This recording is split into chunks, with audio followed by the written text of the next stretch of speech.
5 बेटियों के बूढ़े पिता ने कैसे खाई दर दर की ठोकरें। लेखिका पूनम शर्मा सुमन जी एक 70 साल के बुजुर्ग व्यक्ति आगरा शहर के निवासी है, जिनका नाम बाबू राम है और वह मिलिट्री से रिटायर थे। उनके पद के बारे में मुझे पता नहीं, पर यह मालूम था कि वह किसी अच्छी पोस्ट से रिटायर हैं। वह अपनी पत्नी शांति जी के साथ रहते थे। वैसे उनकी 5 बेटियां हैं, पर सभी की शादी हो चुकी है और सभी अपनी अपनी गृहस्थी में व्यस्त हैं। उनकी 2 बड़ी बेटियां का ससुराल आगरा शहर में ही है, जिनका आना जाना बाबू राम जी के यहाँ होता रहता है, और बाकी 3 बेटियां की ससुराल आगरा से बाहर है और उनके अपने मायके में आना साल के साल ही होता है। सभी लोग अपनी जिंदगी में अपनी अपनी जगह खुशी से रहते हैं। बाबू राम जी और उनकी पत्नी शांति अपना जीवन यापन बाबू राम जी की पेंशन से ही करते हैं और अपनी पेंशन से वह दोनों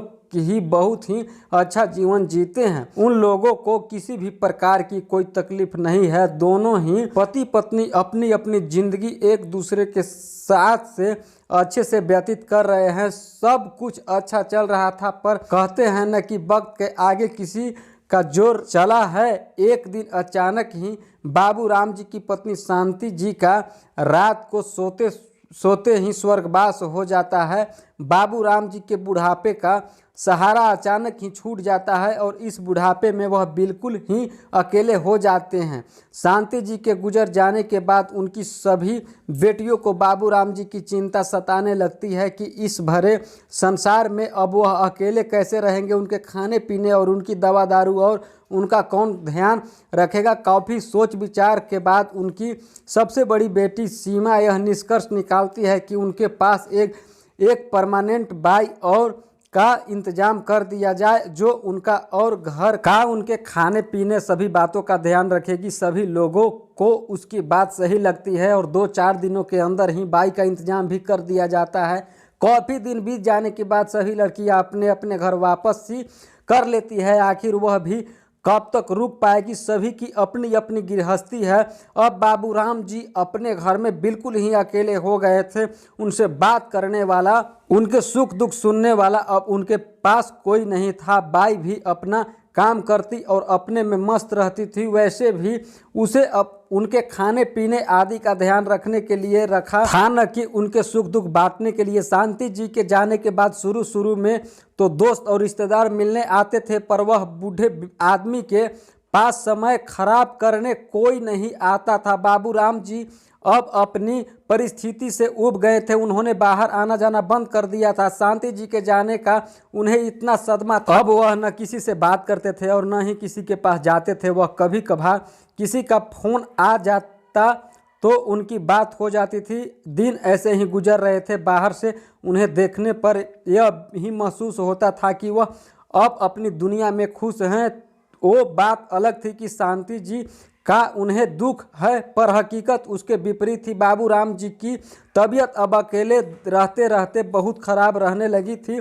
इतनी खराब कि उनके बिस्तर पकड़ने की नौबत आ गई थी, क्योंकि उनके पास बात करने वाला, उनके सुख दुख बांटने वाला कोई नहीं था और इस बात से वह मन ही मन घुटते जा रहे थे। बाबू राम जी की बेटियों को उनके बीमार होने की खबर मिलते ही 5 बेटियां उनसे मिलने चली आई और बीमार पिताजी को देखकर उन्हें समझ नहीं आ रहा था कि वह अब क्या करे, कैसे उनका ख्याल रखे। सभी की अपनी अपनी गृहस्थी तो थी, तो कोई भी हमेशा के लिए उनके पास नहीं रह सकता था, पर कुछ न कुछ तो रास्ता निकालना ही था। बहुत कुछ विचार विमर्श करके और सभी बेटियां की सहमति से सब इस नतीजे पर पहुंचे कि अब से पापा हर किसी के घर 2-2 महीने के लिए उनके साथ रहें और उनके घर को बेच दिया जाए, जिससे उनकी देखभाल हो जाएगी। और उनके इसलिए गए फैसले में उन सभी बेटियों के पतियों ने भी अपनी अपनी सहमति दी। सभी ने यह भी कहा कि पापा की भलाई इसी में है कि वह हम सबके साथ रहे, जिससे वह खुश रहेंगे तो जल्दी अच्छे हो जाएंगे। घर को बेचने वाली बात बाबू राम जी को बताई गई।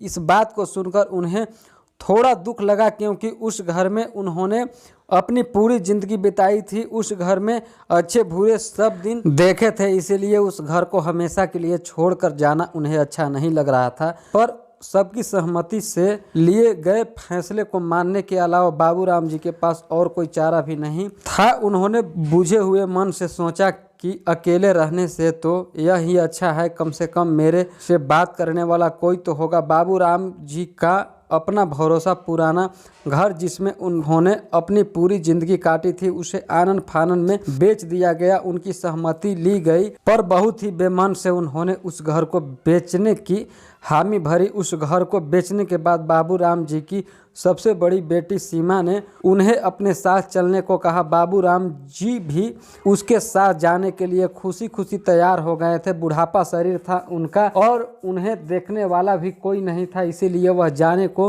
राजी हो गए थे। हालांकि आगरा को और अपने घर को छोड़ना उनके लिए आसान नहीं था। सीमा के घर 2 महीने गुजारने के बाद वह उससे छोटी बेटी अंजू के घर जाने वाले थे और ऐसे ही करके एक बेटी का नंबर उसके पैदा होने के हिसाब से आने वाला था और बाकी बचे 2 महीने वह अन्य दोस्तों और रिश्तेदारों के यहाँ बिताने वाले थे, क्योंकि साल तो 12 महीने का होता है ना, और कोई भी ज़्यादा रखने के लिए राजी नहीं था। बाबूराम जी खुशी खुशी सीमा के घर मथुरा रहने के लिए चले गए। वहां पर पहुंचकर सीमा के बाकी घर वालों ने बड़े ही प्यार से उनका स्वागत किया। उसके बच्चों ने भी नाना जी कहकर उसके आने की खुशी जाहिर की। बाबूराम जी उनके इस तरह से किए गए अपनेपन और प्यार को पाकर बहुत ही खुश हो गए थे। वह मन ही मन सोचने लगे कि अकेले पड़े रहकर जीवन काटने से तो यहाँ सबके साथ रहना अच्छा है। सीमा ने बाबूराम जी को रहने के लिए घर में एक अलग से कमरा दिया। उनकी ज़रूरत की सभी चीज़ों को ध्यान में रखकर उनके कमरे को उनके हिसाब से व्यवस्थित किया गया। कमरे में ही अटैच बाथरूम था जिससे उनको कोई भी तकलीफ न हो। बाबूराम जी भी उसकी की गई सारी व्यवस्था को देखकर बहुत खुश थे। उन्होंने मन ही मन सीमा और उसके परिवार को बहुत आशीर्वाद दिए। उन्होंने मन में सोचा कि चलो कम से कम आज भी इस बूढ़े व्यक्ति की किसी को जरूरत है, उसे भी प्यार करने वाला ध्यान रखने वाला कोई है। बाबूराम जी का मन सीमा के घर में उसके और परिवार के सभी लोगों के द्वारा दिए गए अपनेपन से लगने लगा था और उनकी तबीयत में भी धीरे धीरे सुधार होने लगा था। बाबूराम जी के नाती पोते भी उनका बहुत ध्यान रखते थे। उस सबके साथ खाना पीना, उठना बैठना, सभी के कामों में उनका सहयोग करना, इन सभी बातों से वह अब बहुत खुश रहने लगे थे। उनका दूसरी बेटी का भी फोन आता रहता था और वह सभी से सीमा के घर अपने खुश रहने की बात करते थे। अब तक बाबूराम जी को सीमा के घर रहते हुए 1 महीना गुजर चला था, परंतु बाबूराम जी का मन सीमा के घर पर अब नहीं लग रहा था। बाबूराम जी मन ही मन अपना घर, अपने आस पड़ोस, रिश्तेदार, दोस्त और अब सबसे ज्यादा अपनी पत्नी शांति को याद किया करते थे। वह किसी से कुछ कहते नहीं थे पर मन ही मन में वहां पर घुटन महसूस करने लगे थे, क्योंकि सीमा और उसके बच्चे बाबूराम से अब वैसा व्यवहार नहीं करते थे जैसा वह बाबूराम जी के घर आने पर शुरू में किया करते थे। न ही सीमा के पति बाबूराम जी की इज्जत किया करते थे। एक दिन की बात है, जब बाबूराम जी अपने कमरे में बैठे पूजा पाठ कर रहे थे कि तभी सीमा उनके कमरे में आकर उनके पलंग पर उनके पास ही बैठ गई और उनके पाठ खत्म होने का इंतजार करने लगी। उसे देखकर बाबूराम जी को थोड़ा आश्चर्य हुआ कि आज कहां से इस बूढ़े की याद आ गई। उन्होंने सोचा कि आज कैसे सूरज पश्चिम से निकल आया, क्योंकि बाबूराम जी के बहुत बुलाने पर भी वह उनके पास नहीं आती थी, कोई न कोई बहाना बनाकर टाल जाती थी। उन्होंने सोचा कि जरूर इसे मुझसे कोई काम है। बाबूराम जी ने अपना पाठ खत्म किया और सीमा से कमरे में आने का कारण पूछा। सीमा कई तरह की मीठी मीठी बातें करने लगी, पर बाबूराम जी ने उसे टोकते हुए सीधे मुद्दे की बात पर आने को कहा, क्योंकि उसकी बात से वे समझ रहे थे कि यह कुछ कहना चाहती है। सीमा ने भी बाबूराम जी के कहते ही बिना समय गवाए अपनी बात को कहना शुरू किया। सीमा ने कहा कि अनिल जो सीमा के पति है वह कह रहे हैं कि आपको किसी दूसरे कमरे में शिफ्ट कर देते हैं, क्योंकि अनिल यह कमरा किराए पर देना चाहते हैं, जिससे घर में थोड़ी ज़्यादा आमदनी होने लगी, क्योंकि कहीं न कहीं घर का खर्चा भी बढ़ गया है। सीमा के ऐसा कहते ही बाबूराम जी के दिल को जोरों से धक्का लगा, क्योंकि बाबूराम जी अच्छे से जानते थे कि उस घर में कोई भी ऐसा कमरा नहीं है जिससे उन्हें शिफ्ट किया जाए। वह चुपचाप बैठे सीमा की सारी बातें सुनते रहे। सीमा न जाने क्या क्या कहे जा रही थी, लेकिन बाबूराम जी का दिमाग तो शून्य अवस्था में चला गया था। थोड़ी देर तक अपने मन में ही कुछ सोच विचार करके बाबूराम जी ने सीमा से बिना कुछ बात को थोड़े मोड़े सीधे ही उस कमरे का किराया बताने को कहा। उन्हें पता चला कि वह उनसे कमरे में रहने का किराया चाहती है। सीमा ने भी एक ही झटके में कमरे का किराया बता दिया और साथ ही साथ खाने पीने का भी पैसा बताते हुए कमरे से बाहर चली गई। बाबूराम जी बहुत देर तक अकेले बैठे बैठे इन्हीं सब बातों के बारे में सोचकर उनकी आंखों को नम किए जा रहे थे। उन्हें अपनी आंखों अपने कानों पर विश्वास नहीं हो रहा था कि उनकी अपनी बेटी उनसे यह सब बोल सकती है। वो बैठे हुए सोचने लगी कि वो सब प्यार, वो अपनापन, वो मान सम्मान सब इस बूढ़े आदमी को अपने जाल में फंसाने के लिए दिखाया गया था। वह सोचने लगे कि सीमा अगर मुझसे वैसे ही पैसे मांग लेती तो क्या मैं उसे नहीं देता। आखिर वो मेरी बेटी है और वैसे भी बेटिया के घर का माँ बाप मरते दम तक पानी भी नहीं पीते हैं, तो क्या मैं रख लेता। मैं तो उसके साथ दोगुना व्यवहार करता, पर इस तरह से खाने का पैसा और किराया मांगकर उसने मेरा दिल बहुत दुखाया है। क्या यही दिन दिखाने के लिए मुझे अपने साथ लाई थी। यह सब बातें उनके दिमाग में उधड़ बुन कर रही थी। आज उन्हें अपनी पत्नी की बहुत याद आ रही थी। यह सब सोचते सोचते वह जोर जोर से रोने लगे। जैसे तैसे आज बाबूराम जी को सीमा के घर में रहते हुए 2 महीने बीत गए थे। बाबूराम जी का मन अब तक सीमा की तरफ से पूरी तरह से बुझ गया था। वह जल्दी से जल्दी उसके घर से निकल जाना चाहते थे। उन्हें इस घर में 2 महीने से किसी न किसी बहाने अच्छी तरह से लुटा गया था। कभी कुछ मांग कर तो कभी कोई दुखड़ा रोक कर तो कभी बच्चों के नाम पर बाबूराम जी को इस घर में पूरी तरह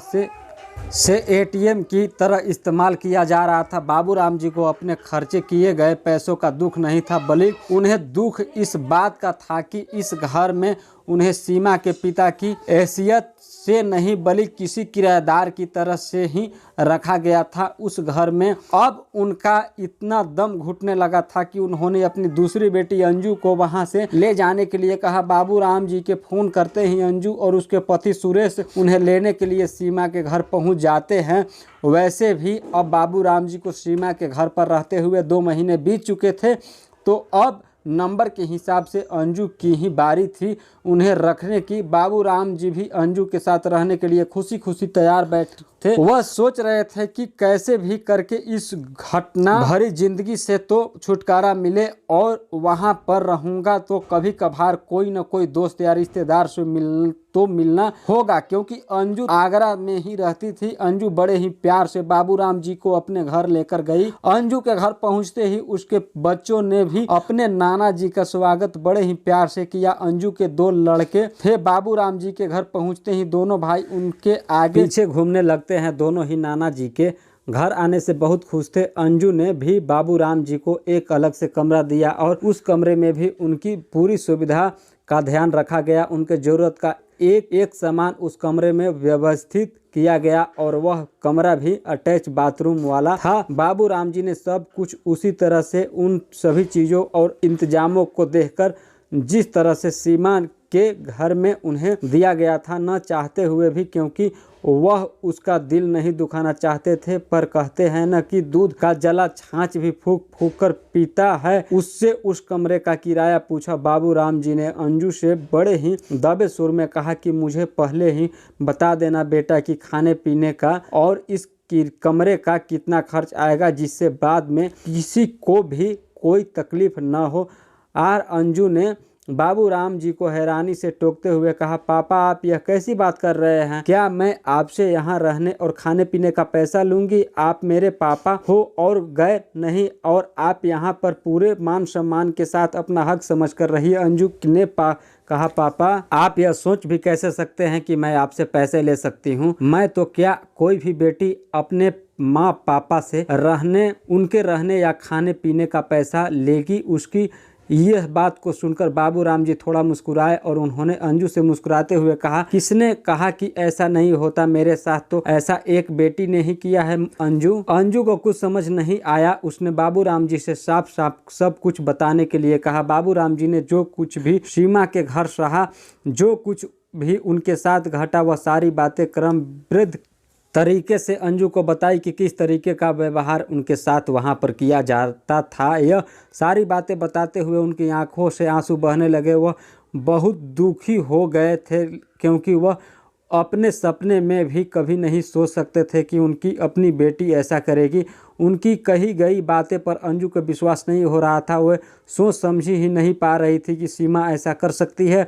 उसने सीमा से बात करने के बारे में सोचा कि सीमा ने ऐसा क्यों किया, पर बाबूराम जी ने उसे रोक दिया। उन्होंने कहा कि बेकार में बात को आगे बढ़ाने से क्या फ़ायदा। अंजू ने उनकी बात को मान लिया और बात को वहीं पर ख़त्म कर दिया। अब बाबूराम जी अंजू के घर बड़े ही सुख चैन के साथ रह रहे थे। उन्हें वहाँ पर किसी भी प्रकार की न कोई परेशानी थी, न ही किसी से कुछ शिकायत थी। अंजू के घर पर उनकी ज़रूरत का पूरा ध्यान रखा जा रहा था। धीरे धीरे बाबूराम जी सीमा के घर की बिताई पुरानी कड़वी बातों को भी अंजू के प्यार और सम्मान से भूलते जा रहे थे। अब उन्हें किसी से कोई भी शिकायत नहीं थी और न ही कोई गिला शिकवा।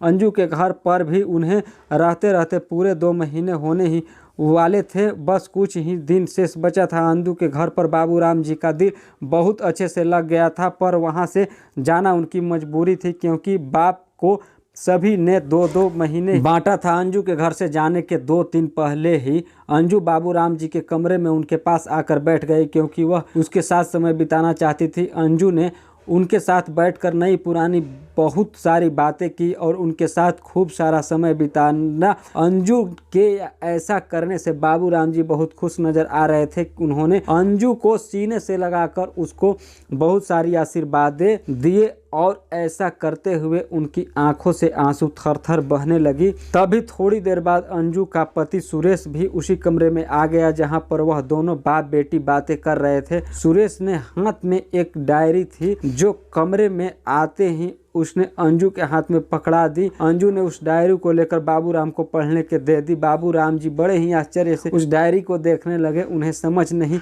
आ रहा था कि वह डायरी उन्हें क्यों दी गई है। उन्होंने डायरी को हाथ में लेकर सुरेश से पूछा कि इसमें क्या और वह उन्हें क्यों दी गई है और यह किसकी डायरी है। अंजू ने बाबूराम जी को उसे पढ़ने के लिए कहा। बाबूराम जी ने डायरी को पढ़ने के लिए पन्ने पलटे और एक एक करके उसे पढ़ने लगे। उसे पढ़ते ही बाबूराम जी की आंखें खुली की खुली रह गई और वह कभी डायरी को देखते और कभी अंजू और सुरेश को देखते। डायरी को पढ़ते ही वह जड़त मुद्रा में आ गए। उन्हें एक गहरा सदमा पहुंचा।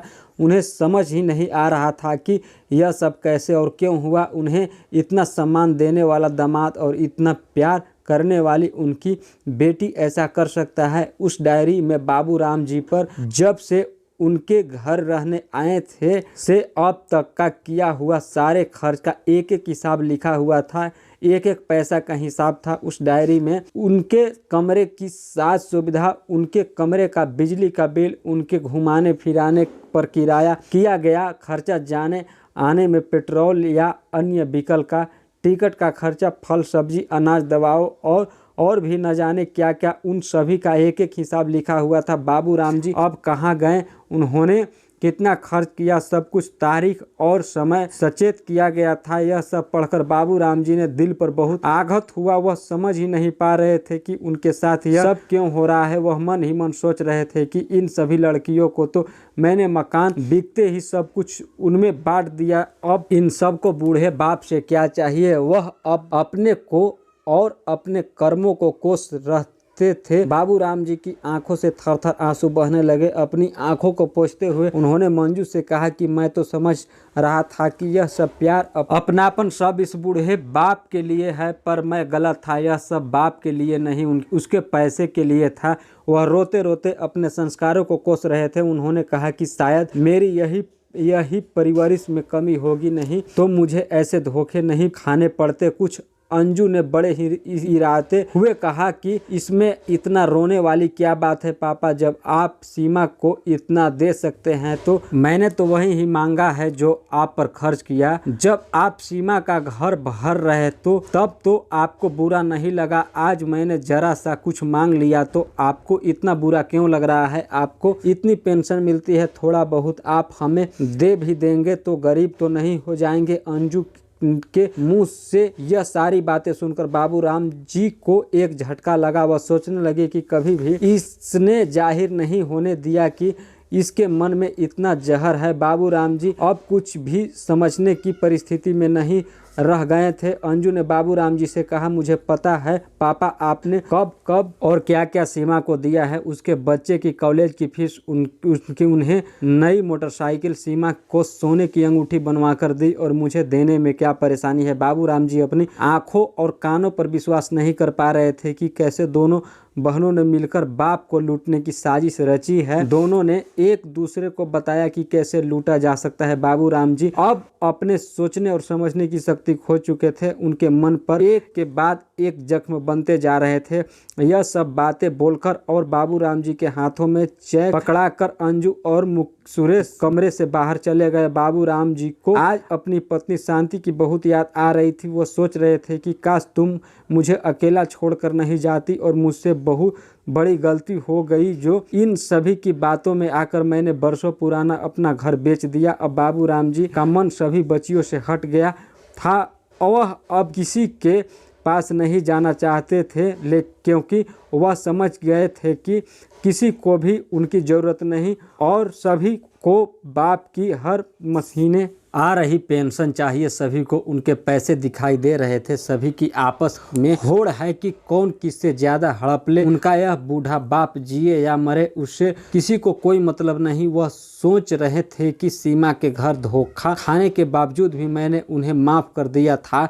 वो भी अंजू के दिए अपनेपन और प्यार की वजह से। उन्हें लगा था कि उनकी बेटी में कोई कमी नहीं होगी। वह तो किसी दबाव में आकर उसने वह सब किया होगा, पर आज अंजू ने तो उनकी पीठ पर छुरा घोंप दिया। उसने दिखावे का नकाब पहनकर उन्हें ऐसे जाल में फंसा दिया जहां से न तो निकलते बने और न ही उगलते बने। इतना सब होने के बाद उन्हें पास अब कोई रास्ता नहीं था कि अब वह क्या करे और कहाँ जाए। वह सोचने लगे कि अब तो यह जीवन किसी काम का नहीं, उनकी किसी को ज़रूरत नहीं है। वह आज बहुत ही दुखी थे। वह यह सारी बातें अपने मन में सोचे जा रहे थे। शेष भाग अंतिम। दोस्तों का आपको कहानी कैसी लगी कमेंट करके ज़रूर बताइएगा। पसंद आई वीडियो तो लाइक शेयर, चैनल को ज़रूर सब्सक्राइब कीजिए।